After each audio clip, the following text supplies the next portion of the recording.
Gospel reading for today, February 17, 2026, Tuesday of the sixth week in Ordinary Time. A Holy Gospel according to St. Mark. The disciples had forgotten to bring bread, and they had only one loaf with them in the boat. Jesus enjoined them, "Watch out. Guard against the leaven of the Pharisees and the leaven of Herod." They concluded among themselves that it was because they had no bread. When he became aware of this, he said to them, "Why do you conclude that it is because you have no bread? Do you not yet understand or comprehend? Are your hearts hardened? Do you have eyes and not see, ears and not hear? And do you not remember? When I broke the 5 loaves for the 5,000, how many wicker baskets full of fragments you picked up?" They answered him, 12. "When I broke the 7 loaves for the 4,000, how many full baskets of fragments did you pick up?" They answered him, 7. He said to them, "Do you still not understand?" The Gospel of the Lord. In today's reflection, Jesus gives a serious warning to his disciples, a warning about the leaven of the Pharisees and the scribes.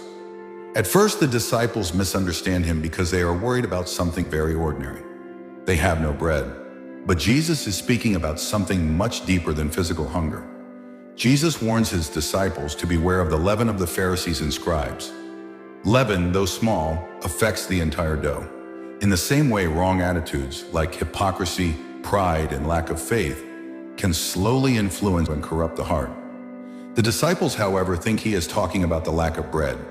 Because of this misunderstanding, Jesus reminds them of the 2 great miracles of the multiplication of loaves, when he fed 5,000 people in Tabgha and 4,000 in the region of Tyre and Sidon. Through these miracles, he had already shown that God provides abundantly and faithfully. The reminder is clear: the God who performed these mighty works can be trusted. The problem is not the lack of bread, but the lack of understanding and faith. Yet there is another meaning of leaven. Jesus himself becomes the true bread of life. Every time we celebrate the Eucharist, we receive him so that he may dwell in our hearts and minds.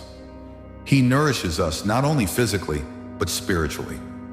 At the same time, this gospel challenges us to become leaven for others. We are called to spread goodness, truth, and righteousness. We are invited to help nourish not only the physical needs of people, but also their emotional and spiritual well-being. Just as a small amount of leaven transforms the dough, even small acts of love and faith can transform lives. Today, let us ask ourselves, what kind of leaven are we bringing into the world? May we guard our hearts from the leaven of doubt and hypocrisy, and instead allow Christ, the true bread of life, to transform us. And as he nourishes us, may we also become instruments of nourishment, hope, and faith for others. Amen.